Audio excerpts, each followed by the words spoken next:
They say over 72% of people have at least once searched online for something labeled forbidden. From Aleister Crowley's Book of the Law to Anton LaVey's Satanic Bible, the human fascination with darkness is undeniable.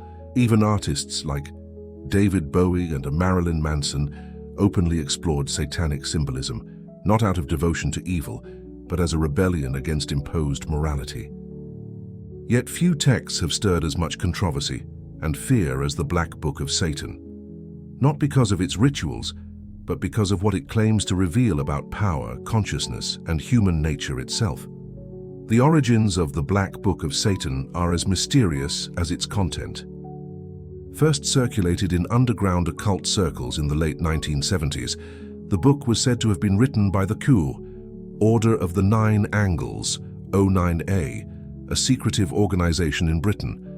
The author is never named, only referred to as Anton Long, believed by some researchers to be a pseudonym for poor David Myatt, a man who would later renounce extremism and embrace philosophy. But before that transformation, his writings, if indeed they were his, ignited something that would terrify both academics and religious authorities. What makes this book so different is its reversal of spiritual evolution. Most sacred texts teach ascension toward light. This one invites descent into darkness. The first pages open with a warning. He who dares to know must first dare to lose himself. It's not a manual for worshipping Satan, as many believe. It's a manifesto of personal transformation through chaos, suffering, and moral collapse. The author presents darkness not as evil, but as a necessary phase of awakening, a confrontation with the sinister, the hidden aspects of the psyche that religion tries to repress. Psychologists like Carl Jung often spoke of the shadow, that hidden part of ourselves containing instincts, fears, and desires society forbids us to express. The Black Book of Satan takes this concept further. It claims that liberation begins when we stop fleeing the shadow and instead become one with it. It says, "Only through darkness may one see the stars." The text invites the reader to break every illusion of good and evil, to test morality as if it were a fragile mirror. And when it shatters, what remains is not corruption, but truth. In a world where people are taught to fear their own instincts, this message is revolutionary. The book insists that humanity's progress depends on individuals willing to go beyond guilt, to experience life in its rawest form. For example, the first section describes an initiation called the Path of the Sinister. The initiate must face solitude, danger, and temptation, sometimes symbolically, sometimes physically. It's a psychological war meant to destroy conformity. The book says the weak will break, the strong will awaken. This resonates with ancient spiritual systems. In Tibetan Buddhism, monks meditate in cemeteries to face fear. In Christianity, saints spent years in the desert confronting demons of the mind. The Black Book of Satan transforms those symbolic tests into lived experiences. To become more than human, it says, one must first cease to be human. It's disturbing, but it forces the reader to ask, are we truly alive if we never challenge our limits? When the book appeared, it was immediately condemned. British newspapers called it a manual for evil. Church leaders warned it promoted blood sacrifices and violence, though most of those claims were exaggerated or taken out of context. Scholars who analyzed the text, like Nicholas Goodrick Clark, found that its philosophy was far more psychological and initiatory than satanic. The real danger wasn't ritual, it was ideology. It told people they could become gods by rejecting every external rule. For those who have read it, often in secret, the effect is unsettling. Some describe feeling an electric fear, others a strange calm. One anonymous testimony said, "It was like the book spoke to something ancient in me, something I didn't know was there." The book's language shifts between poetry and command, between prophecy and philosophy. Each paragraph seems designed to unbalance the reader, to make them question their own beliefs. What's fascinating is that despite its reputation, the text rarely mentions Satan as a literal being. Instead, Satan represents an archetype, a symbol of rebellion, self-creation, and evolution through adversity. In this way, it mirrors Nietzsche's concept of the Übermensch, the human who transcends morality to create his own values. There is no God but the will, the book declares. It's not faith in Satan, it's faith in transformation through defiance. If we step back, we realize the Black Book of Satan isn't about summoning demons. It's about summoning courage. The courage to look inside and see what we've denied. The courage to face chaos without losing meaning. And that's what makes it so dangerous. Not because it corrupts, but because it awakens. Because anyone who reads it seriously begins to ask forbidden questions. What if morality isn't universal? What if light and darkness are two sides of the same truth? As the first part of the text closes, it whispers a final paradox. The path of darkness is the only way to true illumination. A statement that chills the believer but intrigues the seeker. Because whether we interpret it as metaphor or madness, it reflects something deeply human. The instinct to confront the unknown, and perhaps that's why the book survived. Not as a satanic gospel, but as a mirror, showing us that what we fear most might just be the part of ourselves waiting to be understood.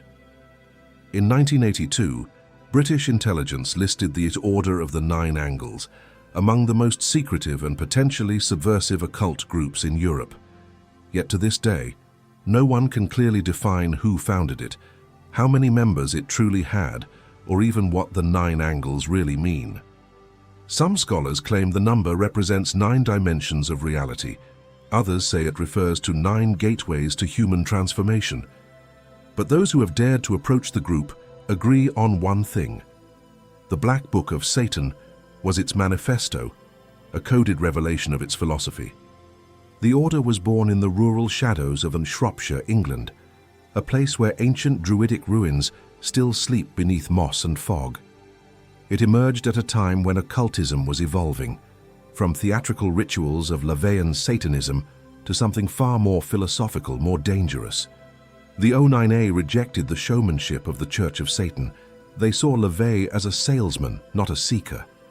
Instead, they built a temple without walls, a network of initiates who saw themselves as alchemists of the soul. The goal wasn't to worship evil, it was to become it, to integrate chaos as a creative force. The text of the Black Book of Satan begins to reveal this transformation. In its early chapters, it speaks of a temple of the sinister, a metaphysical structure that exists within the mind. The reader is invited to imagine themselves as both priest and experiment. The temple is not built of stone, the book says, but of will and blood. It's a striking idea, spiritual architecture made of human experience. Every failure, every act of rebellion, every secret desire becomes a brick in the construction of inner power. Many academics dismiss this as theatrical nonsense. But when Freya's Professor Jeffrey Kaplan, an expert on extremist ideologies, studied the group, he found that the O9A was not interested in shock value. It was building a philosophy of personal evolution through adversity. Members were required to undertake insight roles, living different moral identities for months or years, from monk to criminal, to experience the full spectrum of human nature. The purpose wasn't corruption. It was empathy through immersion, destruction of ego through contradiction. The Black Book mentions this indirectly when it says, "To know the darkness, one must walk through every shade of man." Psychologically, this mirrors the principle of individuation. Described by Jung, the integration of opposites to achieve wholeness. But while Jung used therapy, the O9A used experience, real, sometimes dangerous experience. Their teachings demanded physical endurance, extreme isolation, and secret rites performed in nature, night-long meditations on mountains, fasting, confronting primal fear. The idea was that only through direct confrontation with death, pain, and uncertainty could a person access the sinister consciousness, a state beyond ordinary morality. The Black Book of Satan illustrates this through symbolic prose rather than instruction. It tells of a traveler who descends into 9 caverns, each representing a level of human awakening. In the first, he meets his fears. In the second, his desires. In the third, his shame. And by the 9th, he stands before a mirror that reflects no image. The text doesn't explain what happens next. It simply says, "He who has no reflection has no limit." The meaning is left for the reader to wrestle with, like a riddle meant to unsettle rather than comfort. Journalists have tried to link the O9A to real-world violence, but evidence remains vague. What's undeniable is the psychological danger. The book poses to unprepared minds. It dismantles identity before offering any guidance to rebuild it, yet that's precisely what its followers see as its power. "How you must die before you live," the text repeats, echoing initiatory traditions from the Eleusinian mysteries to the shamanic death rites of Siberia. It isn't physical death, but symbolic, the death of conditioning, of false virtue, of the human facade. One former member, interviewed anonymously by The Guardian, described the initiation as a process that strips away everything you thought you were. They compared it to military training for the soul. "When you emerge," they said, "you realize the enemy was never the world, it was the weakness within you." That statement captures the paradox at the heart of the O9A. It weaponizes darkness, not to destroy humanity, but to transcend it. The Temple of the Sinister was never a real building. It was an inner construct for transformation, but its influence spread quietly. In the 1990s, fragments of the Black Book of Satan appeared on early internet forums, mixing myth, ritual, and philosophy. Researchers noticed its tone evolving, more focused on self-mastery than chaos. Some claim this shift reflected Myatt's own spiritual crisis. His later writings on compassion and honor suggest he may have seen the dark path as a necessary stage, not a destination. This evolution is what makes the Black Book of Satan so complex. It's not a static doctrine. It's an experiment in consciousness, constantly rewritten by those brave or foolish enough to walk its path. And as the next chapter unfolds, the book dives deeper into its most unsettling promise, that enlightenment does not come from purity, but from surviving one's own darkness. There's a strange irony in the fact that the Black Book of Satan, a text condemned by churches and censored in libraries, begins this section not with blasphemy, but with a question. What is freedom if the soul remains enslaved to fear?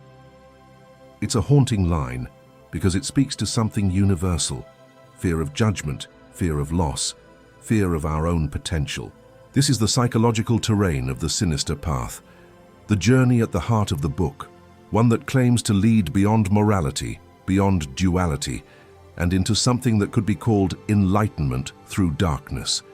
To understand this path, we must forget everything we've been taught about Satanism.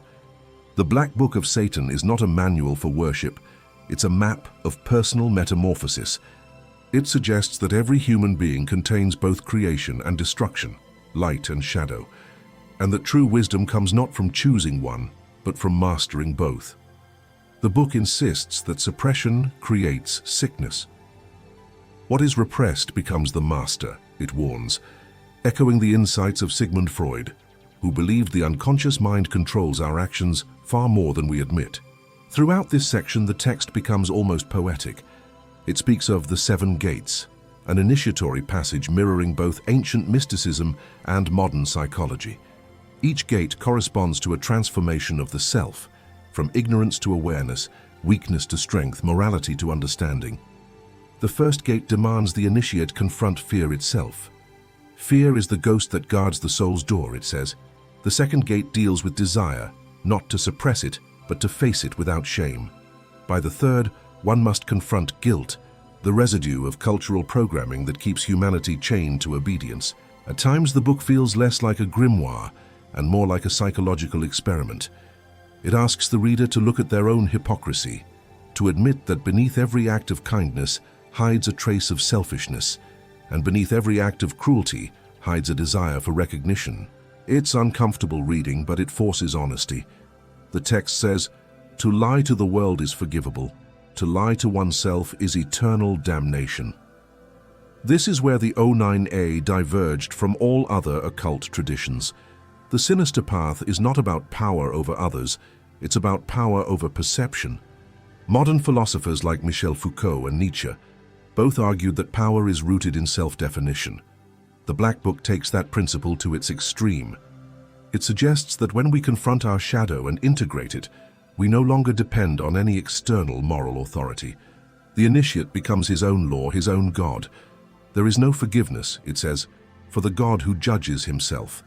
What makes this philosophy so disturbing is its resemblance to real human transformation. Psychologists studying post-traumatic growth have shown that people who survive intense suffering often emerge stronger, wiser, and more compassionate. The Black Book of Satan presents suffering as a deliberate method, a tool to strip away weakness. Pain purifies more than prayer, it declares. This is not masochism, it's a philosophy of endurance. To suffer consciously, the book argues, is to see the illusions of comfort and morality for what they truly are, distractions from evolution. Historical parallels appear everywhere. In ancient Egypt, the initiate had to descend into the Duat, the underworld, to be reborn as Osiris. In alchemy, blackening or nigredo marked the first stage of transformation, where the old self decays before the new self emerges. The Black Book follows the same logic. Descent precedes awakening. It even states, "The light is born from the womb of darkness." This mirrors not just occult tradition, but nature itself. Seeds grow in soil, stars are born from collapsed matter, and humans find wisdom in failure. What's unsettling and fascinating is how rational this darkness becomes when read without fear. The book explains that evil, as defined by religion, is merely unlived potential. Every suppressed emotion, every forbidden thought becomes energy waiting to be reclaimed. It's a concept similar to what Jung called the shadow's gold, the hidden strength buried beneath the parts of ourselves we deny. When the Black Book of Satan urges us to embrace the sinister, it's not asking us to destroy. It's asking us to integrate, to stop pretending that purity exists without its opposite. Real testimonies from those who followed this path are rare, but one stands out. A former member of an O9A cell wrote anonymously in an academic journal, "The darkness was never about violence. It was about truth. I learned that every moral rule I had followed was borrowed, not chosen. The book taught me how to think, not what to believe." That kind of liberation, terrifying yet empowering, is what keeps this text alive, passed quietly from hand to hand across decades. By the end of this section, the book leaves the reader in a strange state of mind. Neither believer nor skeptic, but observer, it concludes with an invitation. If the gods of men command you, ask who created them, then walk on. That's the essence of the Sinister Path, an awakening not through prayer but through rebellion, not through denial of the dark, but through understanding it. And perhaps that is why the Black Book of Satan endures, because it reminds us of something deeply human. The light we seek has always been hiding inside the shadow we fear to face. When most people hear the word ritual, they imagine candles, pentagrams, and dark chants echoing through stone chambers. But the truth behind the Black Book of Satan is far stranger and far more psychological. The book's rituals are not theatrical performances designed to summon demons. They are inner technologies, symbolic mechanisms to reprogram the mind, to tear down the boundaries between what we fear and what we truly are. Yet the text wraps this psychological process in the language of danger, power, and blood, because that's how transformation feels from the inside, raw, primal, and terrifyingly real. In its 4th chapter, the book describes what it calls acts of the sinister will. These are the initiatory rituals that have made the text infamous. Each one is built on a paradox. What looks like chaos from the outside is actually discipline from within. One of the earliest versions of the ritual, the rite of external adept, demands the initiate isolate themselves for 3 months in nature. No human contact, no modern comforts. It is a ritual of silence, designed to break the ego and merge the individual with what the text calls the current of the dark gods.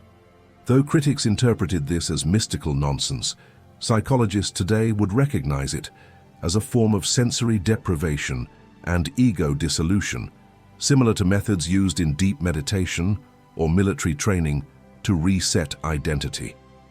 The book's most misunderstood ritual is the ceremony of recalling. In popular culture, it's depicted as a satanic summoning. But if one reads closely, there's no mention of demons arriving from the underworld. Instead, it's about invoking one's own primal instincts, the inner daemon. The participant must write the name of something they fear losing: love, control, sanity. Then, in a darkened space, they chant its name until it dissolves into meaningless sound. The purpose? To realize that attachment is illusion. That which is named, the book says, is already dead. It's brutal but profoundly Buddhist in essence, the letting go of identification through confrontation. Still, the Black Book of Satan does not hide from the darker side of human nature. It admits openly that some rituals involve blood. Not always symbolic, not always animal. This is where myth and fact blur dangerously. The book describes blood as the seal of intent, the ultimate proof that a will has become action. But what's rarely mentioned is that this concept predates Satanism. It echoes ancient rites from Greece to Mesopotamia, where initiates would offer drops of their own blood as oaths of transformation. In modern psychology, it reflects what's known as somatic anchoring, using physical sensation to make an experience unforgettable. There's a fascinating parallel with neuroscience here. Studies have shown that intense emotional or physical experiences trigger the brain's limbic system, encoding memory and identity more deeply. The Black Book of Satan seems to intuitively understand this. It turns the ritual act into a neurological rewiring. Pain becomes presence, fear becomes focus. That's why those who've practiced even symbolic versions of these rites often describe heightened perception, a strange clarity that lingers for days. One former member wrote, "I didn't summon Satan. I summoned myself, and that was far more terrifying." The text also introduces the 9 chants, a sequence of invocations whose language resembles both Latin and Old English. Scholars believe it's partially invented, a psychological language meant to bypass rational thought. The book instructs the adept to repeat the chants until words lose meaning, until sound itself opens a gate in the mind. Neurolinguists might call this semantic satiation, a process where repetition alters consciousness. But the result described in the text, visions, auditory phenomena, and profound emotional release, suggests something deeper, a fusion of trance, suggestion, and archetypal activation. And then there's the ceremony of rebirth, perhaps the most symbolic of all. It begins in darkness. The initiate lies on cold earth, blindfolded, breathing slowly. Around them, others chant the phrase, "To die is to begin." When the blindfold is removed, light floods in. The initiate stands, declares a new name, and drinks from a chalice symbolizing life and death intertwined. It's theatrical, yes, but so is every spiritual rebirth from baptism to communion. The difference is that the Black Book of Satan doesn't ask the initiate to believe. It asks them to feel, to experience death and resurrection within the same breath. The book's commentary on these rituals is surprisingly philosophical. It warns that symbols are only gateways, not destinations. To mistake the ritual for the revelation, it says, is to remain a slave. The acts themselves are meaningless without intent, and intent in the context of the Sinister Path means the willingness to transform, no matter the cost. Every ritual, every drop of blood, every chant is a declaration of war against inner stagnation. Historians who've studied the O9A note that many of its rituals borrow from ancient paganism, but twist them into tools of psychological awakening. Satan, in this context, becomes a mirror reflecting the raw creative will of humanity itself. The rituals of the Black Book of Satan are not prayers to a deity, they're experiments in consciousness. And when you read them with that perspective, something extraordinary happens. What seemed like darkness begins to look like a method. By the end of this section, the reader is left with a chilling yet liberating realization. These rituals were never about evil. They were about evolution. They were about turning the chaos within into a source of power. Because, as the book reminds us in its closing line, the one who dares to bleed for truth shall never again fear the darkness. By the time the reader reaches the 5th section of the Black Book of Satan, the atmosphere changes completely. The text that once sounded ritualistic now turns almost prophetic, philosophical, psychological. It's as if the book stops whispering and begins to look directly into the reader's eyes. The war, it declares, is not in heaven, it is within. For centuries, religion has told us that light and darkness are external forces battling for our souls. But here, the battlefield is consciousness itself, a war between order and chaos, faith and freedom, the divine and the self. What's striking is how contemporary the language suddenly feels. It reads less like an occult treatise and more like something between Nietzsche and Jung, a manifesto about inner evolution disguised as a satanic scripture. The text insists that humanity has misunderstood both God and Satan. God, it says, is not a creator, but a symbol of stasis, the comfort of order, predictability, and submission. Satan, in contrast, represents the impulse to evolve, chaos, uncertainty, rebellion, the raw engine of creation itself. From chaos, it says, the first gods were born. From order, they turned to stone. This is not atheism, it's a redefinition. The book claims that both archetypes live within us, battling for dominance every time we make a choice. Every man is a temple of war, it states. In his bones lies the God who fears, and in his blood the God who dares. The reader is forced to see morality not as divine command, but as a psychological contract, one that can be rewritten. When you realize that, the book says, the first shackle breaks. Psychologists today might compare this inner war to cognitive dissonance, the painful conflict between who we are and who we're told to be. But the Black Book of Satan doesn't seek to eliminate the tension. It seeks to intensify it, to make the individual so aware of their contradictions that a new level of consciousness emerges. The will is forged in friction, it claims, echoing Heraclitus's ancient principle that war is the father of all things. The text doesn't glorify conflict for its own sake. It sees it as a crucible for awakening. A fascinating moment occurs midway through this section when the book retells, in its own words, the myth of Lucifer's fall. But here, Lucifer doesn't fall because of pride, he falls for freedom. He did not rebel against God, the text says, he rebelled against perfection. To the writer, perfection is stagnation, a prison disguised as paradise. The fall becomes the first act of creation, a symbol of every human who chooses knowledge over obedience, authenticity over comfort. This reframing aligns with ancient Gnostic teachings, where the serpent in Eden is not evil, but liberator, the one who offers consciousness in exchange for innocence. There's a psychological truth hidden here. Every major transformation in human history, scientific, artistic, spiritual, has come from rebellion, from those who defied accepted truth. Galileo, Giordano Bruno, Prometheus, even Jesus in his own context, all broke the boundaries of their time.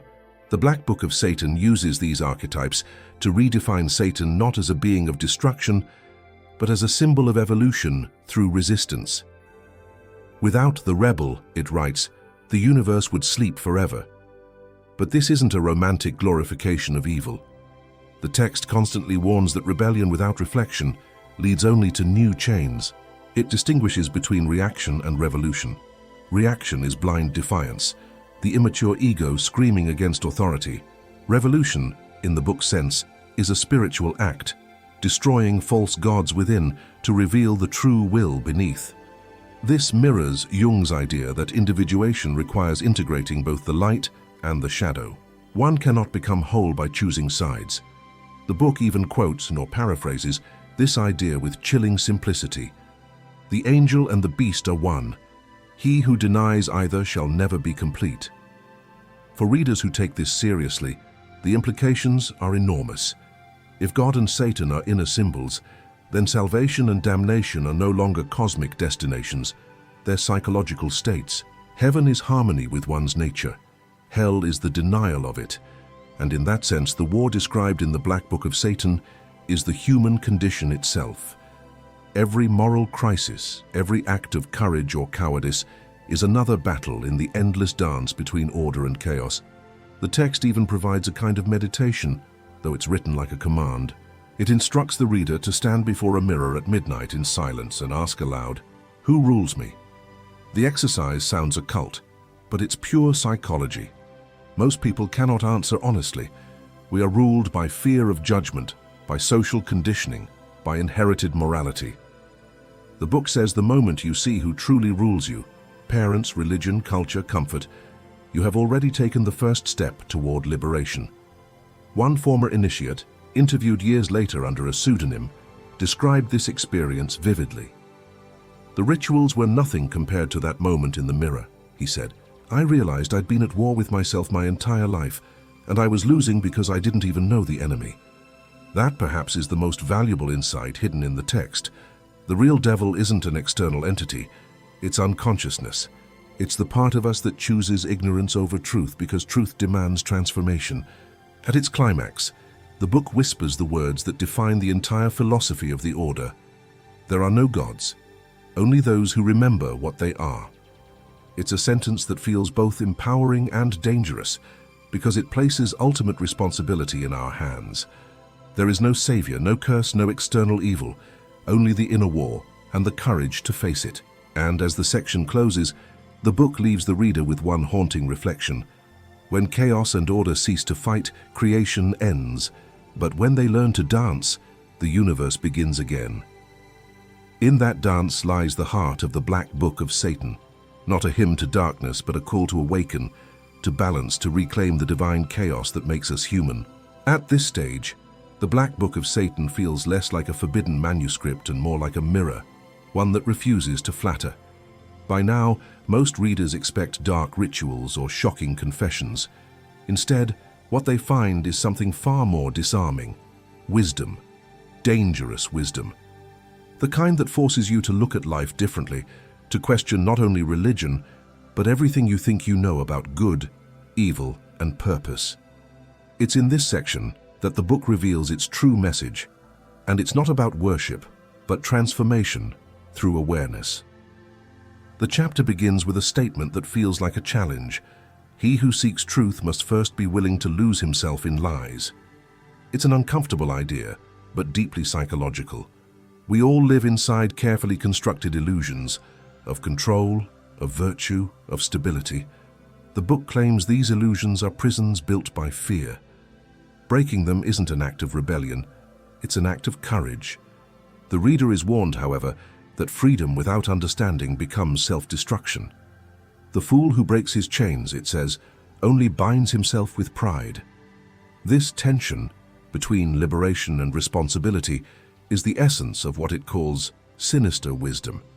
The text begins to sound eerily similar to ancient philosophical teachings, though wrapped in darker language. It echoes Heraclitus, who said, "The path up and the path down are one and the same." It mirrors Socrates, who claimed true knowledge begins in admitting ignorance. Even the structure of the Black Book of Satan resembles the spiritual texts of Gnosticism, not a religion of worship, but of awakening. In Gnostic tradition, the demiurge, the false god, blinds humanity by convincing them that obedience equals safety. The book builds on that myth, insisting that humanity has been spiritually sedated by comfort and conformity. Man was not cast out of Eden, it says.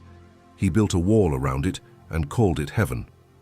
It's here that the author introduces one of the most provocative ideas in all occult literature, the aeonic shift, the concept that humanity evolves not biologically, but consciously through collective crises. Every age of darkness gives birth to a new level of awareness. The Black Book positions Satan not as a destroyer, but as the architect of these shifts, the symbol of transformation itself. Every time man kills his gods, it declares, a greater one rises within.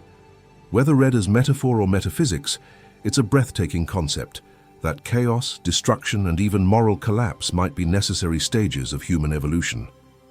Modern psychology strangely supports this. Studies on post-traumatic growth show that individuals who endure chaos often emerge with greater empathy, wisdom, and resilience. Pain forces meaning. The book anticipates this by centuries, suggesting that destruction is not the enemy of progress, stagnation is. From the ashes of certainty, it says, the mind learns to see. That sentence alone captures the tone of this section, brutal honesty wrapped in poetic revelation. It also dismantles the idea of evil as an absolute. Instead, it reframes it as imbalance, energy without awareness. The Black Book argues that both creation and destruction are divine when conscious and monstrous when blind. In that sense, the true sin is ignorance, not darkness. The text even warns against those who pursue power for its own sake. He who seeks power without purpose becomes food for his own shadow. This idea connects to Jung's theory of psychic inflation, when the ego identifies with archetypal power and collapses under its weight. The Black Book's solution isn't abstinence from power, but mastery through humility, to wield darkness without becoming it. There's a remarkable passage midway through this section that feels almost like a confession. The author writes, "Do not mistake the path for the goal. The Black Book is not truth. It is the fire that tests what truth remains." That line changes everything. The book reveals itself as a catalyst, not a doctrine, not a religion, but an initiation in written form. It's designed to challenge the reader's identity until only authenticity survives. Every symbol, every paradox, every act of rebellion serves one purpose: to awaken consciousness. A striking parallel appears with Buddhism's middle way, the balance between indulgence and denial. The Black Book of Satan presents its own version, the sinister way, the balance between creation and destruction. Too much light blinds, it says, too much dark devours. The initiate must learn to walk the razor's edge between the two. It's not a path for the masses. The book makes that clear. Few will endure what freedom demands, it warns. Most will crawl back to the comfort of their cages. What makes this section so fascinating is its brutal honesty about human nature. It claims that most people don't truly want freedom. They want permission. They want someone to tell them what to believe, what to fear, what to follow. That's why religions survive, the book argues. That's why systems of power persist. But the one who sees through the illusion becomes untouchable. The liberated man, it says, is not the one who commands others. He is the one no one can command. There's almost a tenderness in these pages, a sense of weary understanding. The text acknowledges that the path of awakening is lonely. It speaks of the desert of consciousness, where one walks without gods, without guarantees, yet it promises that beyond that desert lies the only true form of divinity, the one born inside the awakened self. When the last prayer dies on your lips, it whispers, you will finally hear your own voice. By the end of this section, the reader understands the paradox that makes the Black Book of Satan so powerful and so feared. It's not a book about darkness at all. It's a book about integration, about facing every part of existence, divine, demonic, human, and claiming them as one. Because in the philosophy of the O9A, enlightenment is not found in light, but in wholeness.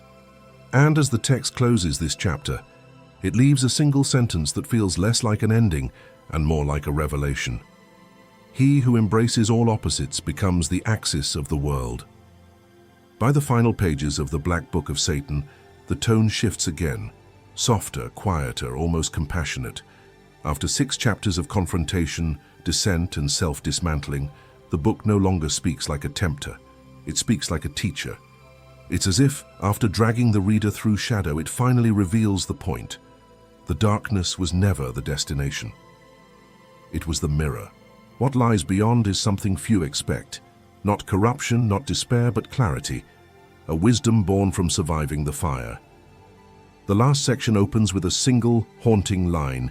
He who walks through the night learns to see without eyes. It's a sentence that captures the entire essence of the book. The darkness, the chaos, the moral ambiguity, the fear, all of it was a training ground for perception. Once you've seen yourself stripped of illusion, the text suggests, you no longer need faith to find truth. You become it. This is where the philosophy of the O9A and the language of the occult dissolve into something universal. The journey of every human who dares to confront their own nature and emerge transformed. Interestingly, this part of the text has echoes of mysticism across every major tradition. In Sufism, there's the concept of fana, the annihilation of the self before union with the divine. In Christian monasticism, the dark night of the soul described by St. John of the Cross marks the moment of losing all spiritual certainty before illumination. The Black Book takes this universal pattern and reframes it through the Sinister Path, descent not as punishment but as purification. The initiate who faces the abyss is not condemned. He's reborn. The devil, it says, was the first angel to find God by defiance. For centuries, society has conditioned us to fear the forbidden, to treat curiosity as sin. But the Black Book of Satan reverses that narrative. It insists that curiosity is sacred. To seek, it says, is holier than to worship. That's why it's called dangerous wisdom. It doesn't tell you what to believe. It dares you to look. And when you do, something extraordinary happens. You begin to understand that darkness and light were never enemies. They were two languages describing the same truth. There's a particularly striking passage where the author writes, "The light that blinds is born from the same fire that warms." It's simple, almost poetic, yet it carries an immense psychological truth. Our greatest strengths come from the same places as our weaknesses. Our compassion grows from pain, our wisdom from failure, our courage from fear. The Black Book insists that denying this duality, pretending to be purely good or purely rational, is the root of all suffering. Integration, not denial, is the real salvation. The text then turns almost prophetic, warning of what happens when a civilization refuses to face its own shadow. It speaks of societies that decay not from war, but from self-deception. When the gods are forgotten, it says, the emptiness they leave becomes law. It's a chilling commentary that resonates with modern times, our obsession with control, comfort, and image. The book argues that in rejecting the sacred, even in its darkest forms, humanity risks losing meaning itself. That's why the forbidden matters, because it keeps the spiritual pulse alive.